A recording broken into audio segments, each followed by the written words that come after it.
Joining us now, author of the upcoming book, Silent No More, How I Became a Political Prisoner of Mueller's Witch Hunt, Jerome Corsi, is with us. You said, I'm not taking the plea deal. I know I could go to jail for the rest of my life. A lot of this revolves around the text message that was sent to you by Roger, who you just heard, that you didn't remember, and you amending your testimony numerous times because you didn't remember what you wrote or said 2 years ago. That's correct. And what the special prosecutor is asking me to do is accept a fraudulent plea, which I am going to have my attorneys file criminal charges on with the Department of Justice. My experience made it clear to me that the political criminals are running the Department of Justice and Mueller's prosecution. I was ridiculed. My testimony was laughed at. They yawned at it. They misbehaved. And they accused me of being a liar and a fabricator, I think, which was an attack on me for the books I've written that have been so successful, 20 books since 2004. Oh, I remember when you wrote Unfit to Get. Let me ask you this. You spent how many hours before Mueller and his team? I was there for 40 hours approximately. Let me ask you this. When they were offering you this plea deal, which they even said might just result in probation, maybe no jail time at all, when you were confronted with that opportunity, because you're right, you're 72 years old, if this could be a life sentence for you in jail. But when they were talking to you, were they telling you what, in your opinion, what they wanted to hear, and if you said it, you get off scot-free? Oh, absolutely. In fact, my attorney said all they want you to say is that you're the source. Give me an example of that. What were they telling you they wanted to hear? Well, they wanted to hear that I had a source connected to Assange, or I did some way had a direct contact with Assange, so they could do the connection, which would go Roger Stone, Jerry Corsi, Assange, and then they'd have their basis for collusion. It was complete nonsense, but they would not accept when I told them that, in fact, I never met Assange. I had no contact with Assange or intermediary. You never had any contact with Julian Assange or WikiLeaks? Absolutely none. Never? Never. Stay right there. If you can stay, we're going to hold you over. Jerome Corsi. All right, we continue my interview now with Jerome Corsi, who decided to turn down a plea deal agreement with the special counsel's office. He says he's committed no crime. All right. You never spoke to Julian Assange. You never met him. You never spoke to anyone at WikiLeaks? Any surrogate? That's correct. I never did. Okay, let me go back then to August 2nd, 2016, and you said and wrote, word is a friend in embassy plans 2 more dumps, referring to Julian Assange and WikiLeaks, one shortly after I'm back, second in October, impact plan to be very damaging. So if you don't know him, how did you know that? Well, because it was a matter of deduction. I had expert analysis and information how the Democrats put their computer system together. The release of information on July 22nd, 2016 that got Debbie Wasserman Schultz was taken from the DNC email server, but it only included officials who were not John Podesta. I said, John Podesta is missing here.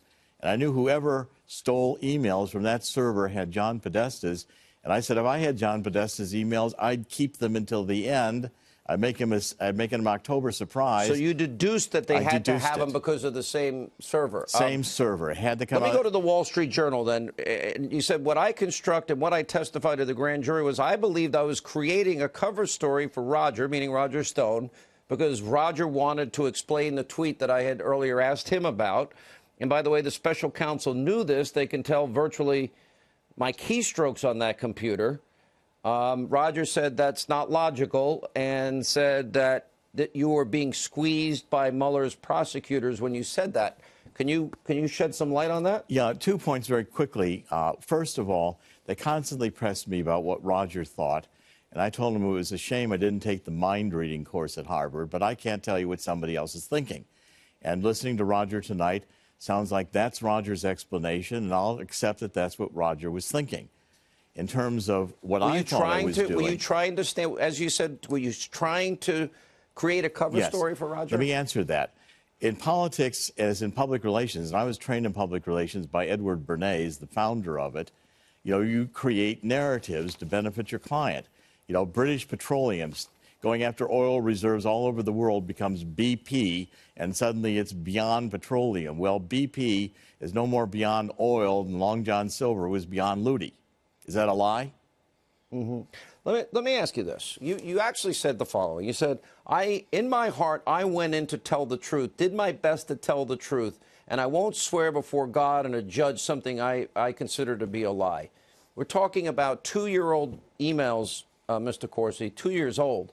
And then you acknowledged the times that you had forgotten some of the emails. You could have possibly gotten no jail time, none at all. And now you might, as you even said, risk dying in jail. You're older. You're 72 years old. Look, we all worry at this point in our lives, right? Yes. Why? Because... and here's my bigger question. What did you know they were trying to get you to say? They wanted what did they want? They wanted me to name a source with WikiLeaks that I had that told me Assange had Podesta's emails. And to answer your other question, the plea deal they were offered, I had to go before a federal judge and swear under God and to a federal judge that I knowingly and willfully submitted false information that I knew to be false to the federal authorities in order to mislead them. I didn't do that. I'd rather spend, if the United States has come to it, I'll spend the rest of my life in jail, but I will not swear under God to a lie. I won't do it. But you do admit listen, I can't tell you who was on my show last week. So, if I'm in the same position, unless I reviewed all my emails and went back and looked at it ahead of time, I wouldn't remember. I don't know who was on the show last week. I can tell you Reagan's accomplishments from the 1980s, but I can't tell you who was on. Let me ask you this, because I think this is very, very important. And, if you didn't have any communications and you didn't know did you ever, because looking for op research isn't a crime, and we'll get to our attorneys next. If you conspired to steal, hack into somebody's personal emails or whatever, or had any doings with that, that would be a crime. Did you do any of those things? Absolutely not. I deduced that Assange had Podesta's emails. I knew what they were going to be and how damaging they were going to be and how they were used. But I'm not a human tape recorder. You can't punch a button and have me recite word for word a conversation or an email I did 2 years ago. And that's what the prosecutors demanded. They ridiculed me. They yawned. They got up in the room. They abused me all kinds of ways psychologically. And they did that to coerce me, to make me from day one think that if I didn't tell them what they wanted to hear, I was going to go to prison for the rest of my life and die there. And did they say that to you? It made it very clear this was serious offenses and there could be multiple charges and there could be... Let me ask you this. I remember when you wrote the book on John Kerry, and we had you on many times at the time. I'm reading what the media writes about you, that you didn't believe the moon landing was real, or that 9/11, I want to get it accurate, was an inside job. I don't know if you believe those things or not.